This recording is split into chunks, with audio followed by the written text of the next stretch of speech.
ಕಳೆದ ವಾರ ದಶರಥನ ಯಾಗ ಶುರುವಾಗಿ ನೋಡಿದ್ವಿ. ಈಗ ಅದ್ರ ಮುಕ್ತಾಯ ಹೆಂಗಾಯ್ತು ಅಂತ ನೋಡಬೇಕು. ಯಾಗ ಶುರುವಾಗಿ 1 ವರ್ಷ ಆದಮೇಲೆ ಅಥ ಸಂವತ್ಸರೇ ಪೂರ್ಣೆ ತಸ್ಮಿನ್ ಪ್ರಾಪ್ತೆ ತುರಂಗಮೆ.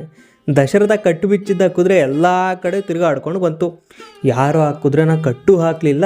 ದಶರಥ ಅನ್ನೋ ಧರ್ಮರಾಯನ ಆಧಿಪತ್ಯ ಬೇಡ ಅಂತ ಹೇಳಲಿಲ್ಲ. ಯಾವ ವಿಘ್ನವೂ ಇಲ್ಲದೆ ಎಲ್ಲೂ ಯುದ್ಧ ಆಗದೆ ಆ ಕುದುರೆ ತಿರ್ಕೊಂಡು ವಾಪಸ್ ಬಂತು. ಋಷ್ಯಶೃಂಗರನ್ನೇ ಮುಂದಿಟ್ಕೊಂಡು ಈ ಅಶ್ವಮೇಧ ಯಾಗ ಶುರು ಮಾಡಿದರು. ಕರ್ಮ ಕುರುವಂತಿ ವಿಧಿವತ್, ಶಾಸ್ತ್ರವಿಧಿ ಏನು ಹೇಳುತ್ತೋ ಹಾಗೆ ಮಾಡಿದರು. ಯಾಜಕ ವೇದಪಾರಕ, ವೇದಗಳಲ್ಲಿ ಪರಿಣಿತಿ ಸಾಧಿಸಿದ ಯಾಜಕ ಅಂದರೆ ಯಜ್ಞ ಮಾಡಿಸೋರಿದ್ರು. ಯಥಾವಿಧಿ ಯಥಾನ್ಯಾಯಂ ಪರಿಕ್ರಮ ಅಂತಿ ಶಾಸ್ತ್ರತಃ, ಶಾಸ್ತ್ರ ಏನು ಹೇಳ್ತಿದೆಯೋ ಹಾಗೆ, ಏನು ವಿಧಿ ಇದೆಯೋ ಅದಕ್ಕೆ ನ್ಯಾಯ ಒದಗಿಸೋ ಥರ ಯಾಗ ನಡೀತು. ಅದಕ್ಕಿಂತ ಮುಖ್ಯವಾಗಿ ಪ್ರವರ್ಗ್ಯಂ ಅಂದರೆ ಮಹಾಯಾಗ ಮಾಡೋ ಮುಂಚೆ ಮಾಡೋ ಯಾಗ ಇದು. ಮುಖ್ಯವಾಗಿ ಈ ಕಾಸ್ಮಿಕ್ ಎನರ್ಜಿನ ಜಾಗೃತಗೊಳಿಸೋಕೆ ಮಾಡೋ ಅಂಥದ್ದು. ಅದ್ರ ಜೊತೆಗೆ ಉಪಸದ ಅಂದರೆ ಅಗ್ನಿ, ಸೋಮ ಮತ್ತು ವಿಷ್ಣು, ಈ ದೈವಕ್ಕೆ ಯಾಗದಲ್ಲಿ ಪದೇ ಪದೇ ಅರ್ಪಣೆ ನೀಡೋದು. ಉಪವಾಸ ಇದ್ಕೊಂಡು ಯಾಗಕ್ಕೆ ಮಾನಸಿಕವಾಗಿ ಸಿದ್ಧವಾಗೋದು, ಅದನ್ನು ಮಾಡಿಸಿದ್ರು. ಪ್ರಾತಃಸವನ ಪೂರ್ವಾಣಿ ಕರ್ಮಾಣಿ, ಕರ್ಮಾಧಿದೇವತೆಗಳಿಗೆ ಮಾಡಬೇಕಾದ ಪ್ರಾತಃಸವನ ಏನೇನಿತ್ತೋ ಆ ದೈವ ಕಾರ್ಯಗಳನ್ನು ಮಾಡಿಸಿದ್ರು. ಯಜ್ಞ ಮಾಡುವಾಗ ಪ್ರತಿದಿನ ಬೆಳಗ್ಗೆ ಏನು ಮಾಡಬೇಕು ಆ ಪೂಜಾ ವಿಧಿಗೆ ಪ್ರಾತಃಸವನ ಅಂತ ಅಂತಾರೆ. ಅವನ್ನೆಲ್ಲ ಮಾಡಿಸುವಾಗ ಋತ್ವಿಜರು ಹೆಂಗಿದ್ರು, ಮುಖ ಅಂತ ಊದಿಸ್ಕೊಂಡಿರಲಿಲ್ಲ, ಹೃಷ್ಟ ಸಂತೋಷವಾಗಿದ್ದರು. ಅದಾದಮೇಲೆ ಮಧ್ಯದಿನಂ ಸವನಂ, ದಿನದ ಮಧ್ಯಭಾಗದ ನೈವೇದ್ಯನ ಇಂದ್ರನಿಗೆ ಅರ್ಪಣೆ ಮಾಡಿದರು. ಇದಾದಮೇಲೆ ತೃತೀಯ ಸವನ, ಅದನ್ನು ಶಾಸ್ತ್ರತಃ ದೃಷ್ಟವ, ಶಾಸ್ತ್ರದ ದೃಷ್ಟಿಯಿಂದ ನೋಡ್ತಾ ಯಾಗ ಕಾರ್ಯ ನೆರವೇರಿಸ್ತಾರೆ. ಅಲ್ಲಿ ಆಹುತಂ ನಾಭೂತ್, ಆಹುತಿ ಕೊಡುವಾಗ ತಪ್ಪಾಗಲಿಲ್ಲ. ಕಿಂಚನ ಸ್ಖಲಿತಂ, ಯಾರು ಎಲ್ಲೂ ಮಂತ್ರ ಹೇಳುವಾಗ ತೊದಲಿಲ್ಲ, ಯಾವ ತಪ್ಪು ಆಗಲಿಲ್ಲ. ನೋ ಲ್ಯಾಪ್ಸ್ ನೋ ಎರರ್, ಎಲ್ಲ ಕೂಡ ಬ್ರಹ್ಮವತ್ ಅದ್ಭುತವಾಗಿ ನಡೀತು. ಯಾಗ ನಡೆದಷ್ಟು ದಿನವೂ ಕೂಡ ಅಲ್ಲಿ ಶ್ರಾಂತ, ಸುಸ್ತಾದವನು, ಕ್ಷುಧಿತ, ಹಸುಕೊಂಡಿದ್ದವನು, ಅವಿದ್ವಾನ್ ಬ್ರಾಹ್ಮಣ, ಓದದೇ ಇದ್ದ ಬ್ರಾಹ್ಮಣ ಅಲ್ಲಿರಲಿಲ್ಲ. ಜೊತೆಗೆ ಅಶತಾನುಚರ ಅಂದರೆ ಕನಿಷ್ಠ 100 ಜನ ಫಾಲೋ ಮಾಡದೇ ಇದ್ದ ಜ್ಞಾನಿ ಅಲ್ಲಿರಲಿಲ್ವಂತೆ. ಅದರ ಅರ್ಥ ಅಲ್ಲಿಗೆ ಬಂದಿದ್ದವರೆಲ್ಲ ಸೆಲೆಬ್ರಿಟಿಗಳು, ಅವ್ರ ಹಿಂದೆ ಮಿನಿಮಮ್ 100 ಜನ ಫಾಲೋವರ್ಸ್ ಇರ್ತಾಯಿದ್ರು. ಈ ಶ್ಲೋಕ ಬರೀ ದಶರಥ ಮಾಡ್ತಾ ಇದ್ದ ಯಾಗನ ವರ್ಣನೆ ಮಾಡ್ತಾ ಇಲ್ಲ, ರಾಮಾಯಣ ನಡೆದ ಟೈಮ್ ಲೈನ್ ಎಷ್ಟು ಅದ್ಭುತವಾಗಿತ್ತು ಅಂತ ಹೇಳ್ತಾ ಇದೆ. ಅಲ್ಲಿ ನೋಡಿ, ಕೆಲಸನ ಬರ್ಡನ್ ಅಂದ್ಕೊಂಡು ಸುಸ್ತಾದವನಿಲ್ಲ, ಹೊಟ್ಟೆ ಬಟ್ಟೆ ಗತಿ ಇಲ್ಲದೆ ಹಸು ಅಂತ ಅಳೋನಿಲ್ಲ, ದಡ್ಡತನನೇ ಸುಖ ಅನ್ನೋ ಒಬ್ಬನೂ ಇಲ್ಲ. ಜೊತೆಗೆ ತನಗೆ ಗೊತ್ತಿರೋದನ್ನು 100 ಜನರ ಜೊತೆ ಹಂಚ್ಕೊಳ್ಳೋಣ ಅಂತ ಅಂದಲೇ ಇರೋ ಮೆಂಟಾಲಿಟಿ ಅವನಲ್ಲಿ ಯಾರೂ ಇಲ್ಲ. ಇದು ಆ್ಯಕ್ಚುಲಿ ನಿಜವಾದ ಯಜ್ಞ. ಜೊತೆಗಲ್ಲಿ ವೃದ್ಧ, ವ್ಯಾಧಿತ, ಸ್ತ್ರೀ, ಬಾಲ, ಮುದುಕರು, ರೋಗಿಗಳು, ಹೆಂಗಸರು, ಮಕ್ಕಳು ಎಲ್ಲರೂ ಇದ್ದರು. ಅವರೆಲ್ರಿಗೂ ಎಷ್ಟು ತಿಂದರೂ ತೃಪ್ತಿನೇ ಆಗ್ತಾ ಇರಲಿಲ್ಲ. ಯಾಕಂದರೆ ಯಾಗಶಾಲೆಯ ಊಟ ಅಷ್ಟು ರುಚಿಯಾಗಿರ್ತಿತ್ತು. ಈ ಕಡೆ ಅಷ್ಟೆಲ್ಲ ಆಗ್ತಾಯಿದ್ರೆ ಇನ್ನೊಂದು ಕಡೆ ಒಂದು ಸೌಂಡು ಜೋರಾಗಿ ಕೇಳಿಸೋದು, ದೀಯತಾಂ ತೀಯತಾಂ ಅನ್ನಂ ವಾಸಾಂಸಿ, ಅನ್ನ ಬಡಿಸಿ, ಬಟ್ಟೆ ಕೊಡಿ ಕೊಡಿ ಕೊಡಿ ಅಂತ ಕೂಗು ಹೇಳ್ತಾ ಇದ್ರು. ಅನ್ನಕೂಟಶ್ಚ ಬಹುವೋ ದೃಶ್ಯಂತೆ ಪರ್ವತೋಪಮಃ, ಅಲ್ಲಿ ಅನ್ನದ ರಾಶಿ ಹೆಂಗಿತ್ತು ಅಂದರೆ ಪರ್ವತದಷ್ಟು ಎತ್ತರವಾಗಿತ್ತಂತೆ. ಬೇರೆ ಬೇರೆ ದೇಶಗಳಿಂದ ಬಂದಿದ್ರಲ್ಲ ಅವರೆಲ್ಲ ಅಲ್ಲಿ ಸಿಗ್ತಾಯಿದ್ರು. ರುಚಿಕಟ್ಟಾದ ಆಹಾರ ನೋಡಿ ಬೆರಗಾಗೋದ್ರು. ತಿಂದವರೆಲ್ಲ ಅಹೋತೃಪ್ತಾಹ ಸ್ಮ ಭದ್ರಂತೆ, ಆಹಾ ನಮ್ಮ ಹೊಟ್ಟೆ ತುಂಬಿ ತೃಪ್ತಿ ಆಯಿತು, ನಿನಗೆ ಒಳ್ಳೆಯದಾಗಲಿ ಅಂತ ವಿದ್ವಾಂಸರು ರಾಘವ ಅಂದರೆ ದಶರಥನಿಗೆ ಆಶೀರ್ವಾದ ಮಾಡ್ತಿದ್ರು. ಆ ಊಟ ಬಡಿಸೋರು ನೀವು ಇಲ್ಲಿ ತನಕ ಕಲ್ಪನೆ ಮಾಡ್ಕೊಂಡಿರೋ ಹಾಗೆ ಉತ್ರಿಯ ಹೊತ್ಕೊಂಡೋ ಪಂಚೆ ಉಟ್ಕೊಂಡೋ ಬಂದಿರಲಿಲ್ಲ.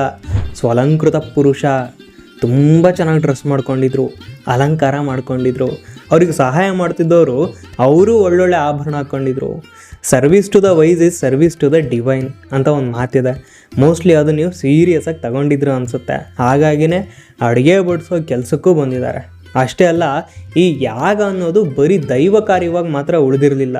ಸಭೆ, ಚರ್ಚೆ, ಸಂಭ್ರಮ ಎಲ್ಲದಕ್ಕೂ ಅವಕಾಶ ಮಾಡಿಕೊಟ್ಟಿತ್ತು. ಕರ್ಮಾಂತರ ಅಂದರೆ ಯಾಗದಲ್ಲಿ ಒಂದು ರಿಚುವಲ್ನಿಂದ ಇನ್ನೊಂದು ರಿಚುವಲ್ ಶುರು ಮಾಡ್ಕೊಳ್ಳೋಕ್ಕೂ ಮುಂಚೆ ಇರುತ್ತಲ್ಲ ಟೈಮ್ ಗ್ಯಾಪು, ಅಂಥ ಟೈಮ್ ಗ್ಯಾಪಲ್ಲಿ ಅಲ್ಲಿದ್ದ ವಿಪ್ರರು, ವಾಗ್ಮಿಗಳು ಒಬ್ರನ್ನೊಬ್ರು ಗೆಲ್ಲಬೇಕು ಅನ್ನೋದಕ್ಕಿಂತ ಹೆಚ್ಚಾಗಿ ಒಬ್ಬರ ಹತ್ರ ಇರೋ ಜ್ಞಾನ ತಾವು ತಿಳ್ಕೋಬೇಕು ಅಂತ ವಾಗ್ಯುದ್ಧ ನಡೆಸ್ತಾ ಇದ್ರು, ಪರಸ್ಪರ ಜಿಗೀಷಯ. ಹೀಗೆ ಯೂಪಸ್ತಂಭ ಸ್ಥಾಪನೆ ಮಾಡೋ ಟೈಮ್ ಬಂತು. ಆಗ ಷಡ್ಬೈಲ್ವ ಅಂದರೆ 6 ಬಿಲ್ವ ಮರದ ಯೂಪಸ್ತಂಭ ನಿರ್ಮಿಸಿದ್ರು. ಅಷ್ಟೇ ಸಂಖ್ಯೆಯ ಖದೀರ ಅಂದರೆ 6 ಕಗ್ಲಿ ಮರದ ಯೂಪ ಸ್ಥಾಪಿಸಿದ್ರು. ಜೊತೆಗೆ 6 ಪಲಾಶ ಯೂಪ ಅಂದರೆ ಈ ಮುತ್ತುಗ ಬರುತ್ತಲ್ಲ ಅದು, ಒಂದು ತಪಸಿ ಮರ ಅಂತಾರೆ, ಅದರ ಯೂಪ, 2 ದೇವದಾರು ಮರದ ಯೂಪ. ಇವನ್ನೆಲ್ಲ ಈ ಎರಡೆರಡು ಕೈ ಎಳೆತ ಇಟ್ಟು ಸ್ಥಾಪನೆ ಮಾಡ್ತಾರೆ, ಅಂದರೆ ಈ 2 ಆರ್ಮ್ ಡಿಸ್ಟೆನ್ಸ್ ಅಂತಾರಲ್ಲ ಹಾಗೆ. ಈ ಯೂಪುಗಳೆಲ್ಲ ಚೆನ್ನಾಗಿ ಕಾಣಲಿ ಅಂತ ಅವಕ್ಕೆ ಶೋಭಾರ್ಥಂ ಕಾಂಚನಾಲಂಕೃತ, ಚಿನ್ನದ ಅಲಂಕಾರ ಮಾಡಿದರು. ಈ 21 ಯೂಪುಗಳೇನಿದ್ವೋ ಇವೆಲ್ಲ 21 ಅರತ್ನಯ. ಅರತ್ನೆ ಅಂದರೆ ಈ ಮೊಣಕೈಯಿಂದ ಈ ಕಿರುಬೆರಳಿನ ತುದಿ ತನಕ ಇಷ್ಟಿರೋ ಉದ್ದಾನ. ಹಿಂದೆಲ್ಲ ಮಳೆ ಎಷ್ಟಾಯಿತು ಅಂತ ಹಿಂಗೆ ಎಳಿತಿದ್ರಂತೆ. ಅದೇ ಥರ ಈ ಯೂಪುಗಳಿದ್ದಷ್ಟು ಅಂದರೆ 21 ಅರತ್ನಿಗಳಿದ್ವು. ಒಂದಕ್ಕೊಂದು ಒಂದೊಂದು ಥರ ಅಲಂಕಾರ ಮಾಡಿದರು. ಅವನ್ನೆಲ್ಲ ಬಟ್ಟೆ ಸುತ್ತಿ ಗಂಧ ಹಚ್ಚಿ ಹೂವಿಂದ ಸಿಂಗಾರ ಮಾಡಿದರು. ಅವು ನೋಡೋಕ್ಕೆ ಸಪ್ತರ್ಷಯೋ ದೀಪ್ತಿಮಂತೋ ವಿರಾಜಂತೆ ಯಥಾದಿವಿ, ಆಕಾಶದಲ್ಲಿ ಬೆಳಗ್ತಾ ಇರೋ ಸಪ್ತರ್ಷಿಗಳ ಹಾಗಿದ್ವು ಭೂಮಿ ಮೇಲೆ ಅಂತಂದು ಹೇಳ್ತಾರೆ. ಈ ಮಾತು ಹೇಳೋ ಮೂಲಕ ಭೂಲೋಕಕ್ಕೂ ಆ ದೇವಲೋಕದ ಆಚೆ ಇರೋ ಸಪ್ತರ್ಷಿ ಮಂಡಲಕ್ಕೂ ಕನೆಕ್ಷನ್ ಮಾಡಿಬಿಡ್ತಾರೆ ವಾಲ್ಮೀಕಿ. ಮಾರೀಚಿ, ಅತ್ರಿ, ಅಂಗಿರಸ, ಪುಲಸ್ತ್ಯ, ಪುಲಹ, ಕ್ರತು, ವಸಿಷ್ಠ ಇವರೇ ಆ ಸಪ್ತರ್ಷಿಗಳು. ಆ ಪೈಕಿ ವಸಿಷ್ಠರೇ ಈಗ ಈ ಯಾಗನ ಜೊತೆಯಲ್ಲಿದ್ದು ಮಾನಿಟ್ರ್ ಮಾಡ್ತಾ ಇದ್ದಾರೆ. ಆ ಯಜ್ಞಕುಂಡದ ಇಟ್ಟಿಗೆನೆಲ್ಲ ಹೆಂಗಂದ್ರಂಗೆ ಇಡ್ತಿಲ್ಲ, ಯಥಾನ್ಯಾಯಂ ಪ್ರಮಾಣತಃ, ಶಾಸ್ತ್ರ ಯಾವ ಪ್ರಮಾಣದಲ್ಲಿ ಯಾವ ಡಿಸ್ಟೆನ್ಸಲ್ಲಿ ಹೆಂಗೆ ಹೇಳಿದೆಯೋ ಆ ಥರ ಜಮೆಟ್ರಿಕಲ್ ಮೆಜರ್ಮೆಂಟ್ಸ್ ನೋಡ್ಕೊಂಡು ರೆಡಿ ಮಾಡಿದರು. ಆ ಯಜ್ಞಕುಂಡದಲ್ಲಿ ಅಗ್ನಿ ಹೊತ್ತಿಸ್ಬೇಕಲ್ಲ, ಅದಕ್ಕಂತಲೇ ಶುಲ್ಬ ಕರ್ಮಣಿ ಅಂದರೆ ಶುಲ್ಬ ಶಾಸ್ತ್ರ ಅನ್ನೋ ಸಪ್ರೇಟ್ ವೇದಾಂಗ ಇದೆ. That is the oldest noun text of geometry in human civilisation. ಅದನ್ನು ಅಧ್ಯಯನ ಮಾಡ್ಕೊಂಡವ್ರು ಇರ್ತಾರೆ. ಯಜ್ಞವೇದಿನ ಅವರೇ ನಿರ್ಮಾಣ ಮಾಡಬೇಕು. ಅದು ಹೆಂಗಿತ್ತು ಅಂದರೆ ಗರುಡೋ ರುಕ್ಮ ಪಕ್ಷೋ ವೈ ತ್ರಿಗುಣೋ ಅಷ್ಟಾದಶಾತ್ಮಕ. ಗರುಡನ ರೂಪದಲ್ಲಿತ್ತು ರುಕ್ಮ ಪಕ್ಷ. ರುಕ್ಮ ಅಂದರೆ ಬಂಗಾರ, ಪಕ್ಷ ಅಂದರೆ ರೆಕ್ಕೆ. ಆ ಬಂಗಾರದ ಆಭರಣಗಳನ್ನು ಆ ಗರುಡ ರೂಪದ ಯಜ್ಞವೇದಿಗೆ ಅಲಂಕಾರ ಮಾಡಿದ್ರು ಅನಿಸುತ್ತೆ. ವಿಷ್ಣುವಿನ ವಾಹನ ಯಾವುದು? ಗರುಡ ಪಕ್ಷಿ.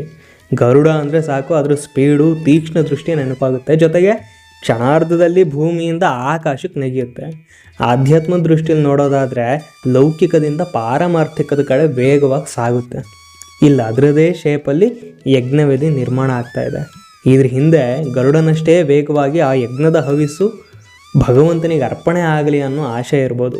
ತ್ರಿಗುಣ ಸತ್ವ, ರಜಸ್ಸು, ತಮಸ್ಸು ಈ 3 ಗುಣಗಳ ಪ್ರತೀಕ ಅನ್ನೋ ಹಾಗೆ ಆ ಗರುಡ ರೂಪನ 3 ಹಂತದಲ್ಲಿ ನಿರ್ಮಿಸಿದರು. ಅದು ಅಷ್ಟಾದಶಾತ್ಮಕ, 18 ಪಾರ್ಟಾಗಿ ಸೇರಿತ್ತು. ಇಲ್ಲಿಂದ ಮುಂದೆ ಅಶ್ವಮೇಧ ಯಾಗ ಮುಂದುವರಿಯುತ್ತೆ. ಅದರಲ್ಲಿ ಶಾಸ್ತ್ರವಿಧಿಗಳೆಲ್ಲ ಸಾಕಷ್ಟು ಬರುತ್ತೆ. ಅದ್ರ ಬಗ್ಗೆ ಆಸಕ್ತಿ ಇದ್ದವರು ಬಾಲಕಾಂಡದ 14ನೇ ಸರ್ಗನ ಗಮನಿಸ್ಬೋದು.